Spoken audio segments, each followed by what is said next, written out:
எல்லாருக்கும் வணக்கம். ஒரு சின்ன கேப்புக்கு பிறகு உங்ககிட்ட வீடியோவில் பேசுகிறேன். கடைசியாக டீலிமிட்டேஷன் பற்றி பேசியிருந்தேன். அதை தொடர்ந்து எலெக்ஷன்லாம் நடந்து முடிஞ்சிருச்சு, ரிசல்ட்டும் வந்துச்சு. ரிசல்ட்டுக்கு பிறகு என்னவெல்லாம் நடந்துச்சு, என்ன நடக்குது எல்லாத்தையும் பார்த்துக்கிட்டு தான் இருக்கோம்.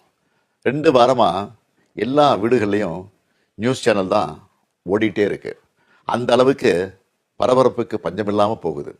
2026 தேர்தல் முடிவுகளை எடுத்துக்கிட்டா திமுக ஒரு பெரிய பின்னடைவை சந்திச்சிருக்கு. அதை நாம் ஏற்றுக்கிட்டு தான் ஆகணும். இது நிச்சயமாக நாம் எதிர்பார்த்த ரிசல்ட் இல்லை. இதுக்கு அவர் காரணம் இவர் காரணம்னு யாரும் யார் மேலேயும் பழி போடாதீங்க. தலைவராக இந்த தோல்விக்கு நானே பொறுப்பேற்றுக்கிறேன். வெற்றி கிடைக்கும்போது எனக்கு தான் அந்த கிரெடிட் வந்து சேருது. அப்போ தோல்வி அடையும் போதும் அந்த பழியை நான் தான் ஏற்றுக்கணும். அதுதான் ஒரு நல்ல தலைவருக்கான இலக்கணம்.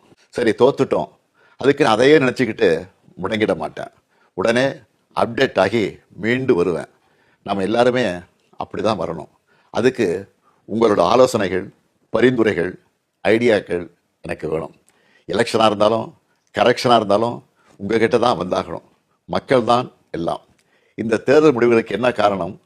திமுக இன்னும் எப்படியெல்லாம் உங்களுக்காக உழைக்கணும்னு நீங்கள் நினைக்கிறீங்கன்னு சொல்லுங்கள். உங்களோட கருத்துக்களை ஓப்பனாக சொல்லுங்கள். அதுக்காகத்தான் இந்த உடன்பிறப்பின் குரல் வெப்சைட். இதில் உங்கள் கருத்துக்களை பதிவிடுறது ரொம்ப சிம்பிள். உங்கள் வாய்ஸ்லேயே பேசி கருத்துக்களை சொன்னீங்கன்னா அதுவே டைப் ஆகிடும். நேரடியாக நீங்களே டைப் பண்ணியும் சொல்லலாம்.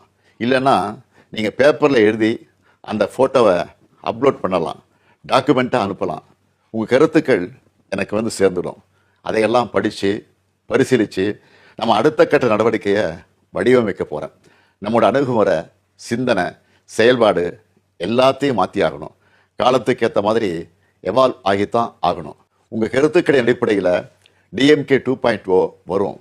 கட்சியோட எல்லா லெவல்லையும் தேவையான மாற்றங்களை செய்ய போகிறேன்.